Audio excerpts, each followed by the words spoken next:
everybody. It's Jeff here. I am here live with you at 5 o'clock with some story time. I'm just still getting a little set up here, so bear with me as we try to tweak our setup and get everything rolling. I hope everybody's having a great Friday today. I am live on my own personal Facebook page, Jeff McKerley, and I'm live at the Atlanta Artist Relief Fund page. So, hi, Janie Cormier. I'm so glad you're here. You're always here. It makes me very happy. So let's get started, shall we? I have 3 stories to read today, and I'm very excited about all of them. So here we are, and here we go. I want to know who's watching. If you're watching me, I wish I could tell how to do this. See all the comments for my lives. If you're live on the Atlanta Artist Relief Fund page, just let me know you're here. Just say like hey or something. I'm trying to see who's here. So anyway, here we go. So this is for the littles, and this is Mr. Brown Can Moo. Can you? By, of course, the infamous Dr. Seuss. I love him. He's very fun. All right, so here we go. Mr. Brown can moo. Can you? Hi, Anita. I'm so glad you said hi. Now I know I can see where you are. Perfect. Oh, the wonderful sounds Mr. Brown can do. He can sound like a cow. He can go moo. Moo. He can sound like a bee. Mr. Brown can buzz. How about you? Can you go buzz, buzz? He can sound like a cork. Hi, Steve Hornibrook. He can sound like a cork. He can sound like horse feet. Clop, clop, clop. Hello, Jerry Harlow. He can sound like a rooster. Cock-a-doodle-doo! He can sound like an owl.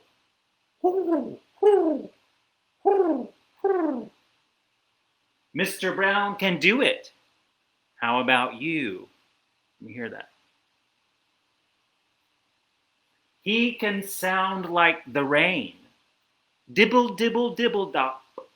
Dibble, dibble, dibble, dibble, dop, dop, dop. I really don't know how rain sounds. I can't make a rain sound.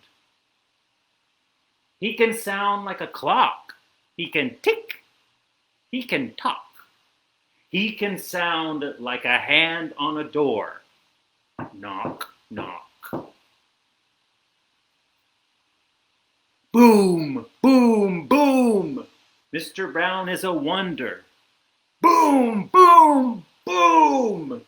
Mr. Brown makes thunder. He makes lightning. Splat, splat, splat. And it's very, very hard to make a noise like that. Mr. Brown can you see that? Whisper, whisper. Very soft, very high, like the soft, soft whisper of a butterfly. Maybe you can too. I think you ought to try. Hi, Heidi Hudson. Oh, the wonderful sounds Mr. Brown can do. Why don't you try to do them too? Turn the page and let's review. Moo, moo, buzz, buzz. Clop, cock-a-doodle-doo, hoo, hoo. Dibble, dibble, dop, tick-tock, knock, knock, boom, boom, splat. Last a whisper, whisper. And that is that.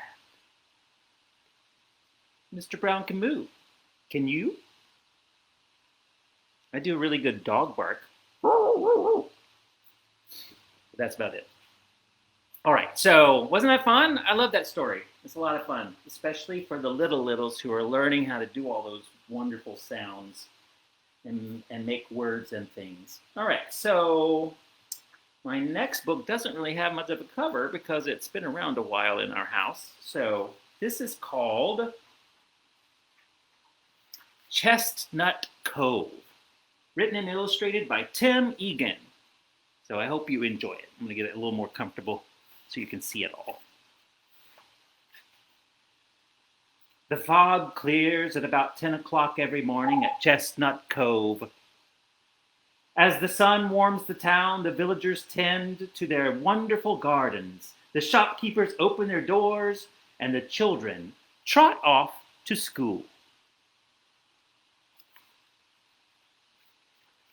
You can usually find Mrs. Lark strolling along the cliffside with her pig, Eloise. And sometimes you might see the Ferguson family having somersault races in the town square. Mrs. Ferguson wins most of the time. She's great at somersault. Interesting things are always happening in Chestnut Cove, like when Joe Morgan's cow, Thelma, got stuck way up in an oak tree. It took half the town to get her down. Everyone's still trying to figure out how she got up there. Another time, the Fergusons' fish drank up their pond. There was a frantic rush to get into the lake as quickly as possible. As strange as things may get, everybody always tries to help one another out.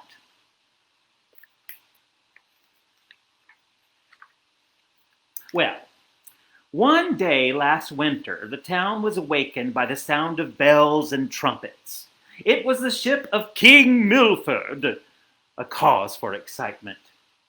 It was also 7 o'clock in the morning, and though some folks didn't seem quite ready to get up, they did anyway. That's me. King Milford was a fine leader, and most everyone liked him. He wore a top hat instead of a crown and had a rather strange fondness for watermelons. But he was a fair and decent ruler. The king lived in a magnificent castle on a nearby island. He had been traveling for 3 days to each and every village in the land with the same incredible announcement. Whosoever grows the largest and juiciest watermelon by summer's end shall inherit my entire kingdom. Good luck, he said. And then he left. Everyone laughed at the whole ridiculous idea and went on with the day as usual. Some folks just went back to bed.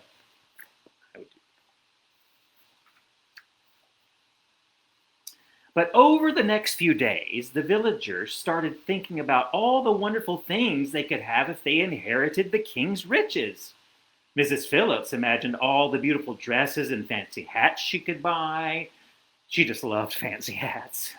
And the Johnsons knew they could build a bigger ranch and have a lot more pets, as if they needed more pets. How many pets they have. Hi, Brianna. Joe Morgan could buy the nicest wagon in the land. He was suddenly tired of his old wagon, even though he built it himself. And Mr. Ferguson could buy his own ship, which he and his family could sail away on. It was endless how much they didn't have. The following week was quieter than usual. Everyone was busy gardening, turning the soil, and planting watermelons. As the weeks went by and the melons began to grow, the villagers of Chestnut Cove began to change. They didn't talk to each other as much because they were all so busy. Some of them even built fences around their gardens so that no one could touch their watermelons. It seemed that Mrs. Lark was growing the largest one. It was bigger than Eloise the pig, yet smaller than Thelma the cow. Mrs. Lark one more time. Mrs. Lark started sleeping in her garden at night so that nobody could steal her amazing watermelon. Joe Morgan's watermelon was pretty impressive too. He stood guard all day with Thelma and would throw a bucket of her milk at anyone who got too close. Things weren't good, I would say. LJ, you like this one? You could tell everything had changed when one day Mrs. Phillips's goat got his horn stuck in the park bench and nobody, not even Mrs. Phillips, was there to help. Look at it, poor goat stuck in the park bench. By harvest time, things were even worse. Everyone was fighting over who had the best watermelon. The king was coming the next day, and they all worked late into the afternoon preparing. The streets were crowded, but no one was saying a word. Be really quiet. Then, just as the sun was going down, Mrs. Lark came running into the town screaming, "It's Eloise! She's fallen off the cliff! My poor little pig is stuck on a ledge! Please, can't somebody help?" Well, in a moment, the whole town went running toward the cliff. Everyone knew and loved Eloise and would do anything to save that little pig. It was a tremendous effort. They brought rope and shovels and hammers and wrenches. Of course, all they needed was the rope, so they put the other stuff down and lowered Joe Morgan along the side of the cliff toward Eloise. It was scary and great at the same time. When it was over, about 20 minutes later, Eloise and Joe were safe. Mrs. Lark, her eyes filled with emotion, stood up and said, "Thank you all so much. And nothing against Milford, the Watermelon King, but I personally think this whole contest is, well, stupid. In fact, I'm going to go home and eat mine before he even sees it. Would anyone care to join me?" Everyone was quiet for a moment. Then one of the Ferguson kids yelled, "Picnic in the town square!"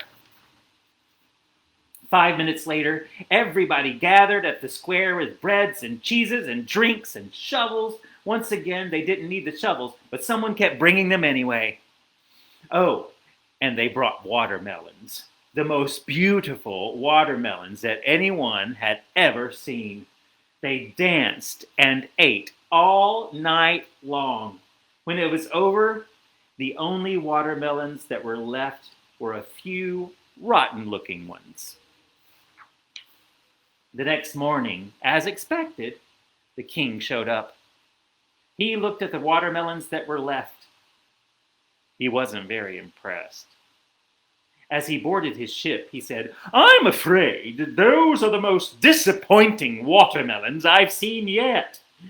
They are, quite frankly, disgraceful. I believe you all need to work on your gardening skills." And as the ship pulled away, the villagers of Chestnut Cove looked rather sad. But they weren't sad at all. They were just tired from staying up all night. And that is the end of Chestnut Cove, the story. I like that everybody cooperated and saved Eloise the pig. And the other thing that I like is that the feelings that you have when things happen are always mixed. So they were scared and yet excited at the same time. So there's all kinds of things going on when you have different feelings.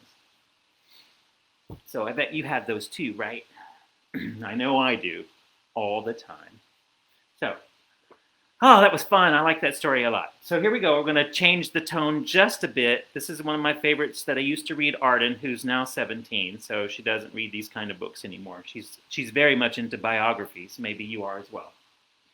And it's gone through a little bit, so there's a little rip in the front cover for those who can't see. But it's called Pigs Aplenty, Pigs Galore by David McPhail.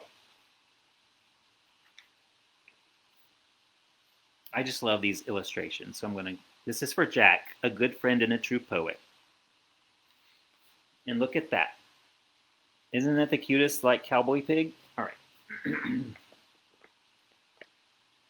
Late one night, as I sat reading, I thought I heard the sound of feeding. I hope the glare's not too bad. There we go. Munch, munch, munch. Slurp, slurp, slurp. Crunch, crunch, crunch. Burp, burp, burp. They love you too, Janie. Pigs love you too. Through the kitchen door I crept, barely watching where I stepped. A crash, a bang, a shout, a yell. I slipped on something. Then I fell. Look, there he is falling. What do you think he slipped on? Look at the eyes in the background watching him fall. I landed on a pile of pigs. Some eating dates, some eating figs. In the cupboards, on the floor. Pigs aplenty, pigs galore. Look at all the pigs. Black pigs, white pigs, brown and pink pigs, making oatmeal in the sink pigs. There they are, making oatmeal in the sink. Pigs in tutus, pigs in kilts, pigs on skateboards, pigs on stilts.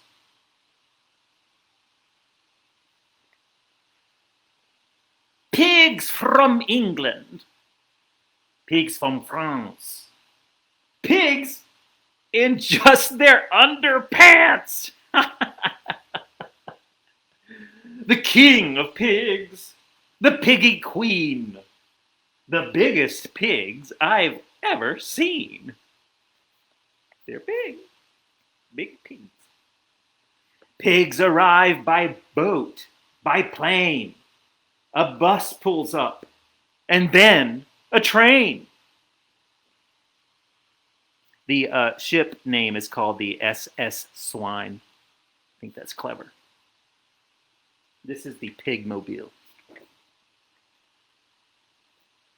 A band strikes up. A piggy sings. Then at 10, the doorbell rings. Someone yells, "The pizza's here!"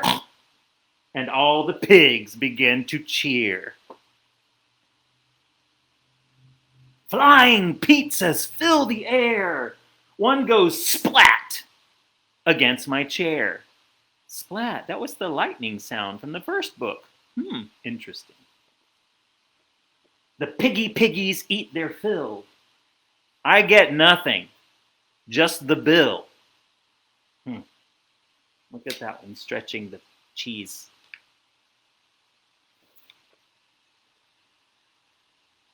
I've had enough, I scream and shout. Get out, you pigs! You pigs! Get out! Hi, Susan Steeple. Please let us stay, the piggies cry. Don't make us go! Don't say goodbye! You can stay, I tell them all, but sweep the floor and scrub the wall. Cute piggies. I give them brooms, a pail, a mop. Now sweep and scrub till I say stop. There they are, sweeping and scrubbing. The piggies work, and when they're done, Upstairs they stagger, one by one. There they are. He's got 3 on him. They brush their teeth. Good idea. They comb their tails, then wash their snouts and clean their nails. They don't even have their undies on in that picture. The pigs and I climb into bed. I plump the pillows, plop my head. I close my eyes and try to sleep. Before too long, I'm dreaming deep of pigs and pigs and pigs some more. Of pigs aplenty, pigs galore. And that is the end of Pigs Aplenty, Pigs Galore. Isn't that a cute story? What do you think happened to the pigs? Do you think he kept them all? Do you think he was just dreaming about them? So many questions unanswered. Well, anyway, that was our story time for the day with Mr. Brown, Can Moo, Can You, Pigs Aplenty, Pigs Galore, and Chestnut Cove. Very nice books. I hope you enjoyed it. If you haven't got a chance, please, oh my goodness, I just bumped the table. Please go and visit the Atlanta Artist Relief Fund page, or you're already here, if you're on my live feed, and check them out. They do a lot of really great stuff in the Atlanta area for artists who happen to be out of work and facing some very difficult times financially, emotionally, and mentally while we're in this pandemic. So thanks for joining me, and next Wednesday, I'm right here every Wednesday, and today I just got to sub in. I love it. So I'll talk to you all later. Bye!